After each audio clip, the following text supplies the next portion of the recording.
Chers parents, très chers frères, la situation qui prévaut, tant à Brazzaville que dans toute la sous-région, elle est dramatique. Ce qui fait que, aujourd'hui, l'actualité à Brazzaville est que il est établi par M. Dominique Okemba qu'ils ont tué dans le pool, le ciel n'est pas tombé. Ce qui leur permet aujourd'hui de continuer à venir tuer, cette fois-ci à Pointe-Noire. Mais là, je veux dire à M. Dominique Okemba et à M. Denis Sassou Nguesso que cette fois-ci le ciel va tomber. Le ciel va tomber pourquoi?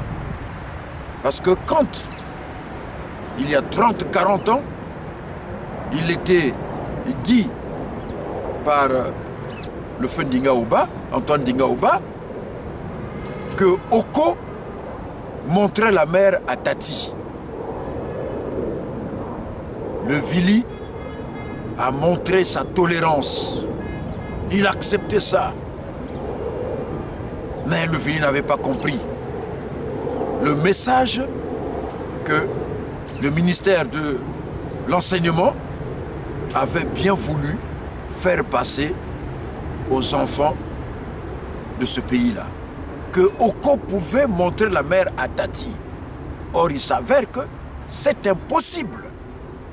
Même si Oko est né à Pointe-Noire et que Tati est né à Oyo, il est impossible que Oko puisse montrer la mer à Tati. Parce que la mer, c'est un lieu en Afrique, au Congo, un lieu tel que la mer est un lieu sacré. Ce n'est pas une simple mer, un simple océan qu'on voit. Mais dans cet océan, il vit des êtres. Et donc, Oko voit l'eau. Mais il ne peut pas montrer, il ne peut pas dire à Tati que ça c'est la mer. Parce qu'il ne connaît pas ce qu'il y a dans cette mer-là.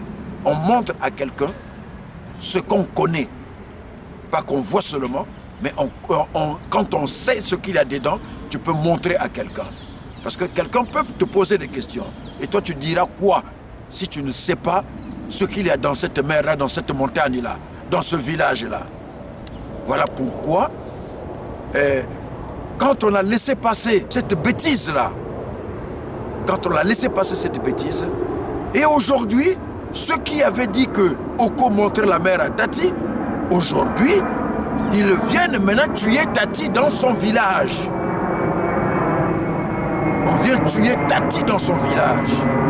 Ceux qui ont montré, hein, ceux qui avaient dit que Tati, Oko pouvait montrer la mer à Tati, et c'est les mêmes et qui aujourd'hui prennent les armes pour venir tuer Tati dans son village. Dominique Okemba avait dit, je le répète, qu'on a tué dans le pool, le ciel n'est pas tombé. Donc il vient tuer dans le Kouilou, à Pointe-Noire. C'est ce qui s'est passé à Boukoulibouali, le 26, il y a 2 mois. Ils sont venus tuer les gens qui étaient dans leur village. Et c'est la même chose que le président Félix Tshisekedi dit au sujet du Rwanda. Le Rwanda qui occupe l'est de la RDC. Et quand on vient tuer à Pointe-Noire, c'est pourquoi? C'est pour prendre les terres, pour prendre les richesses. Les terres et les richesses. Voilà pourquoi, après avoir tué dans le Poul, dans le Niari, dans la Bouenza, dans la Lekoumou, on vient tuer à Pointe-Noire. Donc Oko vient tuer Tati à Pointe-Noire, dans son village. Mais il le tue pourquoi? C'est pour prendre les richesses. D'abord la mer, les richesses, le pétrole, la potasse, toutes les richesses. Voilà pourquoi Oko vient tuer Tati dans son village. Le président Tshisekedi l'a dit que Et il se dit aujourd'hui avoir été poignardé dans le dos. Nous l'avons tous entendu. Et c'est ce qui fait que il constate, il en déduit que il était mieux, et il est mieux pour lui, pour protéger la population de la RDC, de construire un mur. Il ne peut plus construire un pont ou des ponts, mais il est maintenant question de construire un mur. Le mur que le président Tshisekedi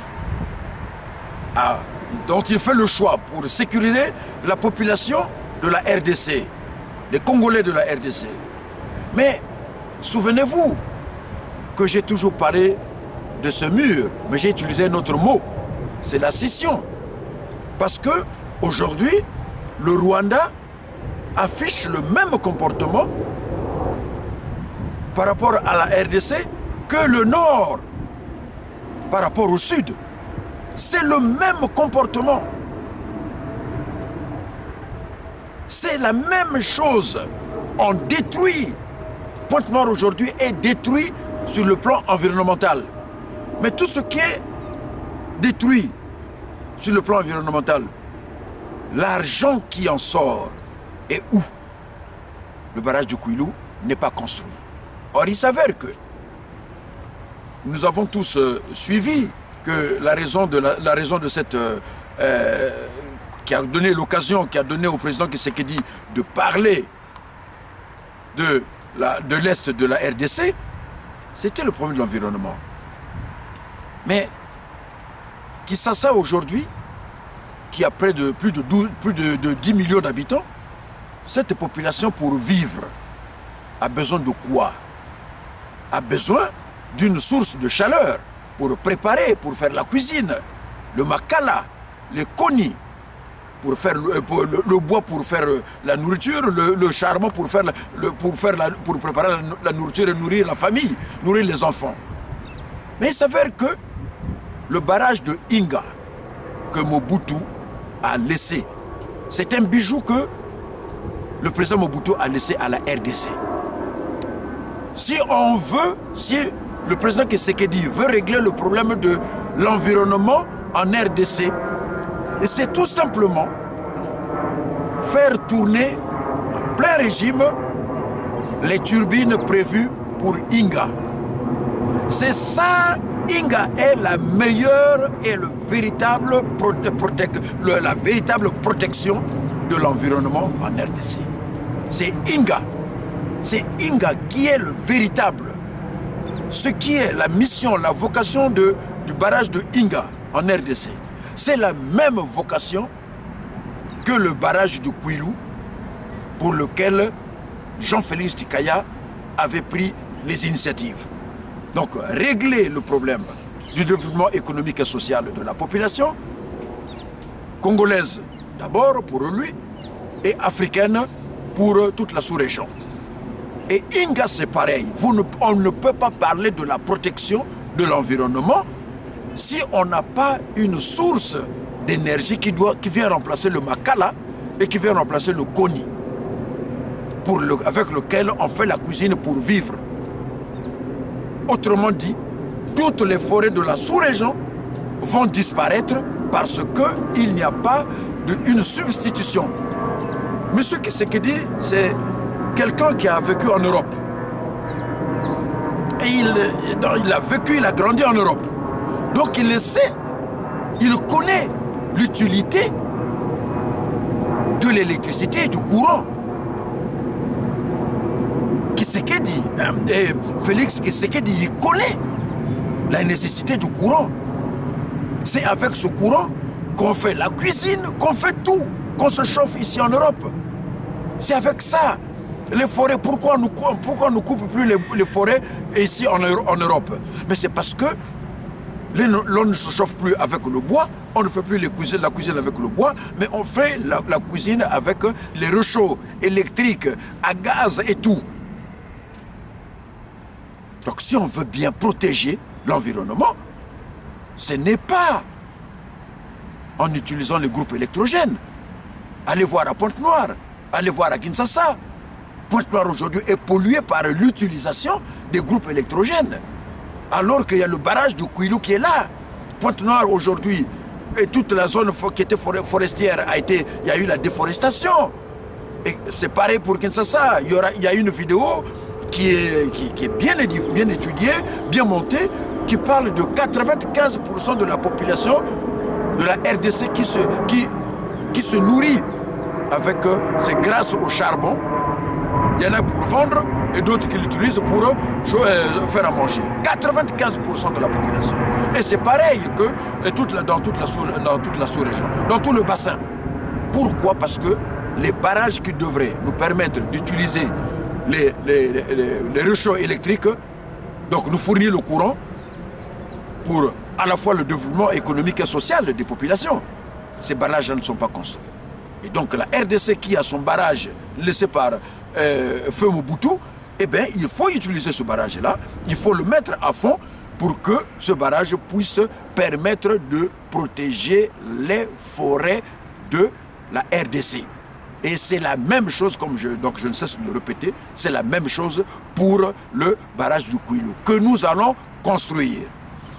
Je reviens sur ce que j'ai dit tantôt, quand M. Dominique Okemba dit qu'on a tué aux poules, le ciel n'est pas tombé. Voilà pourquoi, du poule jusqu'à la mer, ils sont venus continuer à tuer. Mais cette fois-ci, M. Denis Sassou Nguesso, M. Dominique Okemba, cette fois-ci, le ciel va tomber. Et à cet effet, je vous demande, vous, M. Denis Sassou Nguesso, vous, M. Dominique Okemba, d'aller maintenant acheter les armes nécessaires pour venir nous exterminer au Kouilou, à Pointe-Noire. Allez acheter les armes, parce que vous allez être certainement obligé de l'utiliser, d'utiliser ces armes-là. Vous allez venir nous tuer tous à Pointe-Noire. Parce qu'on vous a laissé faire par naïveté. Et voilà pourquoi certains pensent que le Vili était incompétent. Mais non, le Vili n'est pas incompétent. Si vous voulez savoir, il y a deux personnalités qu'on peut vous citer pour n'en parler que de ces deux-là. On ne veut pas parler d'autres personnes. Jean-Félix Tchikaya, vous savez qui il a été. Et Madame Niali Aimé, vous savez qui elle a été. Je vais vous ajouter une troisième personne, Louis Sylvain Goma, ce qu'il a été, ce qu'il est, dans ses compétences. Donc on ne peut pas venir dire que les Vilis sont incompétents. On ne va pas venir dire que l'homme du Poule est incompétent.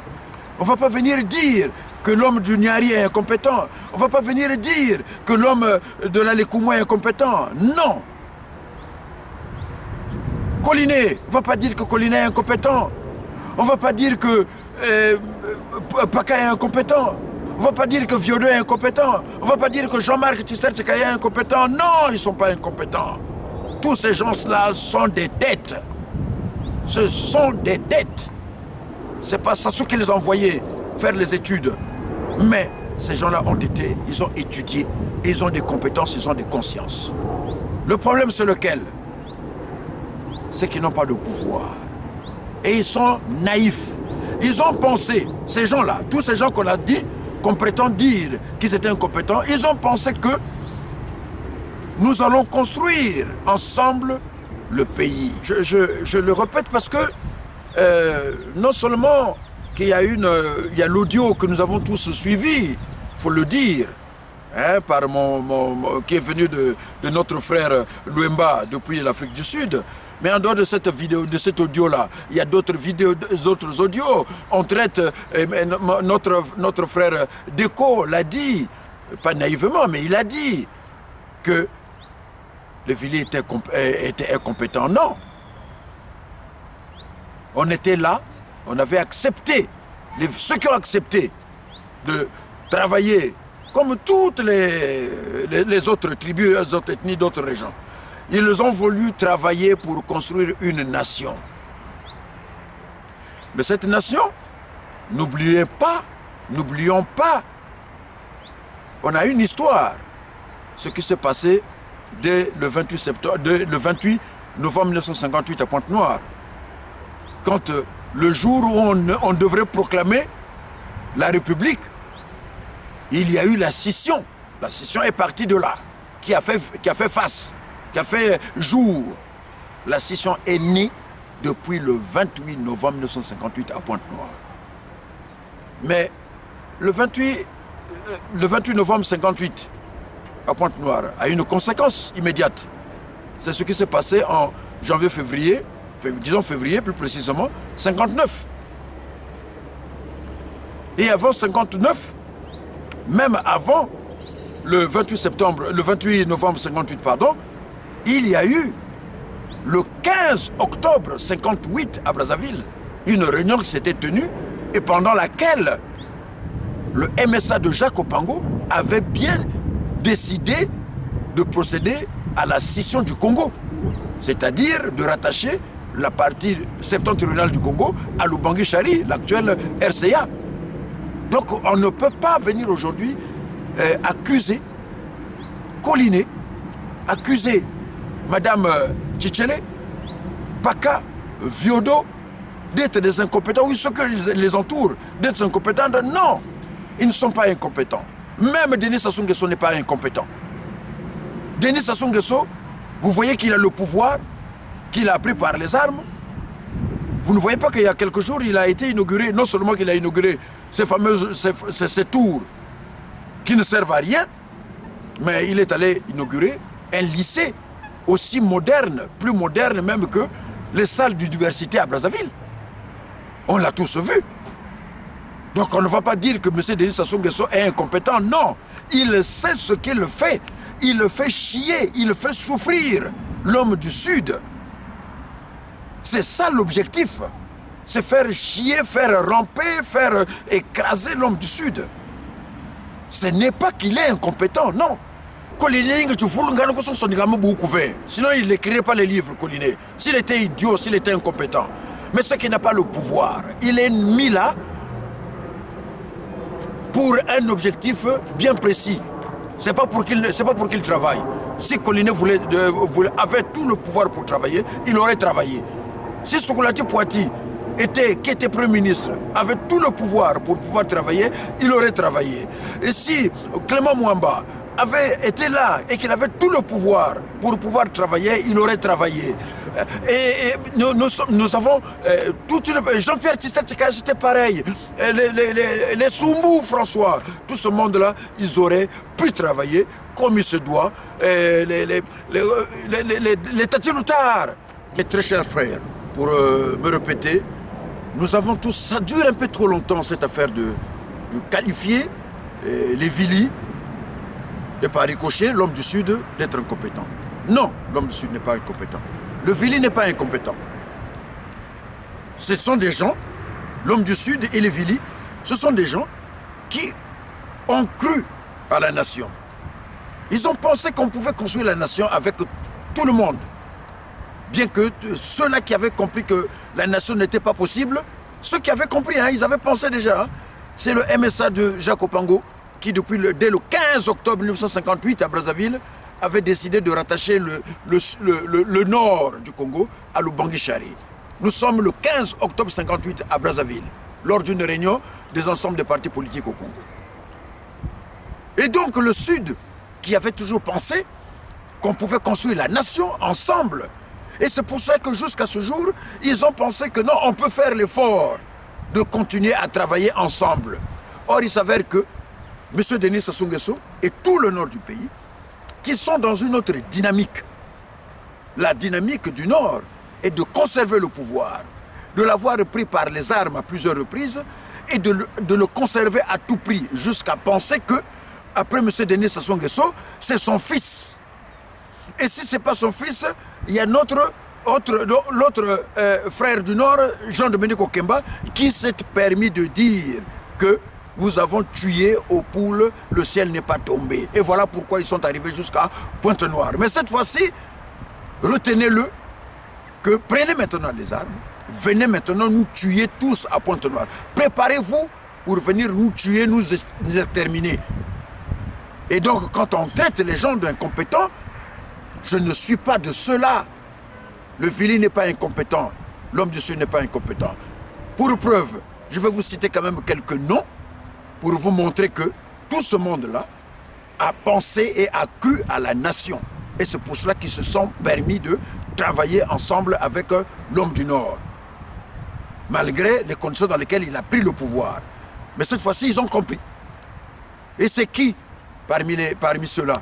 Nous avons Louis-Sylvain Goma, qui tout le temps a été cité comme quelqu'un qui pouvait constituer et former le socle de ce pays. Louis-Sylvain Goma a travaillé avec M. Denis Sassou Nguesso. Il y a Soukoulati Poiti, qui était Premier ministre également. Il y a Tati Loutar, un grand ministre. Il y a Yampak, ce qu'on l'appelle par Yampak, parce que bon, voilà, c'est notre aîné, Yampak, qui est là depuis toujours. Il y a Viodou, le ministre Koussouma Vongo qui nous a quittés dans les conditions, dans les circonstances que vous connaissez. Aujourd'hui, leur cadet, leur fils, Koliné Makosso. Koliné est là, mais il est là parce qu'il est vili. C'est-à-dire qu'en dehors de Koliné, on pouvait prendre Mavungu, Tati, ainsi de suite. Mais il est là. Mais pourquoi il est là? Et parce qu'il pense qu'il pouvait faire quelque chose pour ce pays. Mais il s'est trompé. Il y a Jean-Marc Tchister-Tchikaya, le fils de Jean-Pierre Tchister-Tchikaya. On ne va pas dire que ces gens-là sont incompétents. Son père, Jean-Pierre Tchister-Tchikaya, professeur d'université, mais on n'est pas incompétent. Et il y a Moutold Hilaire, qu'il a oublié. Hilaire Moutold. Alphonse Mouissou Poiti, qui avait, eux, à cette époque-là, quand Marien Ngouabi meurt, quand Marien Ngouabi est assassiné par ses parents. Mais il y avait, en passant, Poitiers qui était à l'Assemblée. Il y avait Louis-Sylvain Goma qui était Premier ministre. Mais tout ce monde-là, il pouvait prendre le pouvoir. Mais ils ont dit non, c'est pas comme ça qu'on prend le pouvoir. Le pouvoir, ça se mérite, on le donne, le peuple le donne. À l'époque, le PCT, c'est le PCT qui devrait donner le pouvoir. Et encore, quand le PCT s'était réuni après la mort de Marien Ngouabi, après la parenthèse Yombi Opango, c'est Jean-Pierre Tchister-Tchikaya qui est en tête. Quand le PCT avait voulu donner le pouvoir à qui le voulait. Mais tout ce monde-là, on sait comment ils ont fini. Mais tout ce monde-là, ils étaient là pour construire la nation. Nous continuons. Nous devons continuer, Madame Tchitchili. Mais elle a une longue carrière. Ce n'est pas son âge qu'il faut compter. Mais elle a une carrière. Et cette longue carrière, son mari, vous connaissez qui est son mari quand même. Hein? Vous le connaissez. Donc on ne peut pas venir un bon matin et dire que non, ils sont incompétents. Non! C'est tout simplement la volonté, le désir de vivre ensemble. Et qui fait qu'ils continuent à travailler avec eux. Mais pourtant, ils sont naïfs. Ce qu'on appelle par la naïveté, c'est celle-là. Alors, et dans le Niari, vous avez M. Tamba Tamba, qui est quand même, qui a travaillé à l'aviation, à la NAC. Vous avez Beno Koukebene, un grand ministre des Finances. Vous avez, entre-temps, vous avez ce qu'on appelle Mungungan Kombongila, hein, qui lui était plus radical. Hein. Vous avez les Mounari, vous avez le Premier ministre Ange-Edouard Pungui, vous avez le Mbéry Martin. Mais Mbéry Martin, qui ne connaît pas Mbéry Martin? Mais pourquoi ce monsieur reste toujours travailler avec Denis Sassou? Est-ce que vraiment même M. Denis Sassou Nguesso ne pouvait pas se dire un jour que non, il y a des gens qui ont cru, qui ont compris que la nation pouvait se construire malgré tout ce qu'on fait. Et que M. Denis Sassou Nguesso et tous les gens du Nord auraient pu dire à M. Denis Sassou Nguesso que non, prenez M. Mbéry Martin comme président, soutenons M. Mbéry Martin comme président de la République. Ou encore Florent Chiba, ou encore Isidore Mvouba. Mais comment les gens du Nord, qui ont toute leur carrière politique, Denis Sassou Nguesso surtout, tout ce monde qui a travaillé avec, qui ont été à vos côtés, tous ces gens-là, vous les avez presque écartés, écrasés pour penser à votre fils et pour penser que le pouvoir doit rester dans le Nord. Et je continue. il y a Clément Mwamba, que vous avez tous oublié, qu'on vient d'enterrer il n'y a pas longtemps. Tout ce monde-là a compris que l'on peut vivre ensemble. Monsieur Silou, le ministre Silou, le ministre Mvouba Isidore, le ministre Hilaire Babassana, ces grosses têtes qu'aucun étudiant n'a oublié, qui sont passés par Bayardel, qui a oublié Hilaire Babassana. Et nous avons M. André Timambelela, Bernard Timambelela, pardon. Toutes ces têtes-là. Donc on ne va pas venir dire que tout ce monde-là est incompétent. Non. Tout ce monde n'est pas incompétent, tout ce monde est compétent. Et quand on veut parler de l'incompétence, ça n'existe pas en fait. Denis Sassou Nguesso n'est pas incompétent. Et vous voyez ce qu'il fait. Tout le monde voit ce qu'il fait. Où est-ce qu'il construit? Où est-ce qu'il bâtit? Où est-ce qu'il investit? Quelqu'un qui est incompétent ne peut pas penser comme ça. C'est qu'il sait ce qu'il fait. Et aujourd'hui, ceux qui sont au gouvernement ou au pouvoir avec Denis Sassou Nguesso ne sont pas des incompétents, mais c'est qu'ils font ce qu'on leur autorise, leur permet de faire. C'est ça qui se passe. La réalité, la grande réalité, le grand problème, c'est celui-là. Ce n'est pas un autre problème.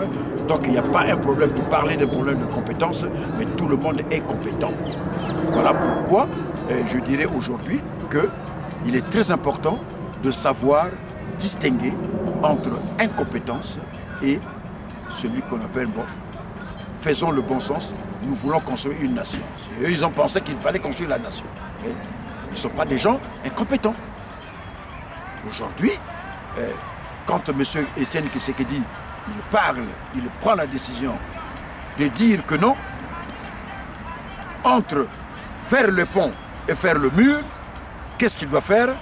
Il a préféré, c'est ce qu'il a dit, c'est ce qui s'est dégagé dans son propos, qu'il préfère monter un mur, c'est-à-dire faire la scission entre le Rwanda et la RDC pour pouvoir protéger son peuple. Et nous aussi au sud, compte tenu de ce qui se passe, on a tué aux poules, le ciel n'est pas tombé. Mais ce n'est pas que le poule. Du poule, le Nyari, l'Alikoumou, Dolisie a été massacrée, la population de Dolisie a été massacrée. La population de Sibiti a été massacrée. La population de Kinkala a été massacrée. De Matumbu, de tous les villages, tout le long de CFCO. Cette population a été massacrée. Le Pointe-Noire avait été épargné. Pourquoi? C'est parce que c'est la richesse de tous les étrangers sont là-bas. Et il fallait donc préserver, il ne fallait pas bombarder à Pointe-Noire. Sinon Pointe-Noire aurait subi le même cas que les régions du Nyari, de la Likoumou, de la Bouenza et du Poule. Mais comme ce problème-là, ils ont donc essayé de régler, et maintenant, qu'est-ce qu'ils font? Eh bien, ce qui n'a pas été fait à Pointe-Noire pendant la guerre d'occupation, eh bien, c'est ce qu'ils sont venus faire à Boukouliboali. Et c'est ce qu'ils font avec les jeunes qui portent les machettes et les koulouna. C'est la même chose. C'est la guerre du Poule, en douceur, qu'ils ont menée dans la grande ville de Brazzaville et de Pointe-Noire. Les koulouna que vous voyez, c'est tout simplement venir vous tuer chez vous maintenant. Voilà, les koulouna sont là, le ciel ne va pas tomber. Les koulouna sont là, le ciel ne va pas tomber. On vient vous tirer, on vient vous tuer, donc on vient tuer Tati, en plein jour, le ciel ne va pas tomber. Cette fois-ci, M. Dominique Okemba, M. Denis Sassou Nguesso, et cette fois-ci, le ciel va tomber. Et donc, c'est pour ça que je vous invite, très solennellement, d'aller vous armer. Allez vous armer maintenant pour venir exterminer la population de Pointe-Noire. Parce qu'il va être question que vous veniez maintenant les exterminer. Parce que la naïveté, on a été naïf, on est traité d'incompétent, mais effectivement on va montrer que nous sommes incompétents. Le moment de vous montrer maintenant que nous sommes incompétents est arrivé. Donc allez préparer vos armes. Vous allez maintenant venir nous exterminer. Nous sommes incompétents. Nous sommes incompétents. Moi je l'accepte, je l'assume. Maintenant on va montrer que nous sommes incompétents. Il faut maintenant donc se préparer. Nous sommes incompétents. Voilà ce que j'avais à dire. Et que chacun de nous, en résumé, comprenne que le président Tshisekedi a tout dit. Il a tout compris et il a tout dit. Qu'on pensait vivre ensemble, faire le bon voisinage, la sous-région de l'Afrique. C'est ce qu'on pensait, c'est ce qu'il a dit.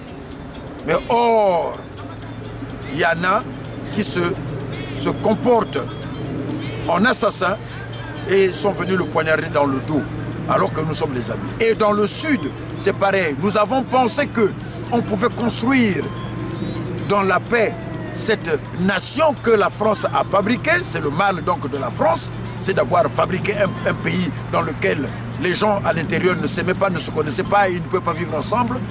Eh bien, certains ont pensé qu'on pouvait vivre ensemble. Mais ils ont découvert que le vivre ensemble, c'était que M. Denis Sassou Nguesso au pouvoir. Et après, il préparait son fils. Si ce n'est pas son fils, c'est Dominique Okemba. Et si ce n'est pas Dominique Okemba, certainement c'est le ministre, le directeur national de la police, Jean-François Ndengue, ou encore Jean-Jacques Bouya. Donc on voit que les prétendants à la succession de Sassou, ce ne sont pas les gens du Sud. Aucun homme du Sud n'est cité, mais ceux qu'on cite, après le fils de Sassou, c'est Jean-Dominique Okemba, Bouya, Ndengue. Ce sont ceux-là qu'on fait, c'est-à-dire que c'est le Nord. Et on parle de l'unité nationale. Comment voulez-vous qu'on parle de l'unité nationale quand on en arrive là? Donc, pour que nous soyons mieux, nous vivions en paix, eh bien, c'est qu'on aille, qu'on construise le mur. Comme l'a dit le président Tshisekedi, il faut construire le mur. Et c'est la scission. C'est exactement la même chose. C'est la scission. On va aller à la scission pour que Christelle, Dominique Okemba, eh bien, qui veulent succéder à Denis Sassou Nguesso, eh bien, ils vont être présidents dans le Nord. Et c'est tout. Et que donc, mais pour ce faire, nous allons nous arrêter là, et que le Sud, le Nord se prépare pour venir nous exterminer dans le Sud. Préparez-vous. Parce que nous sommes incompétents, on l'accepte. Nous sommes incompétents. Merci beaucoup.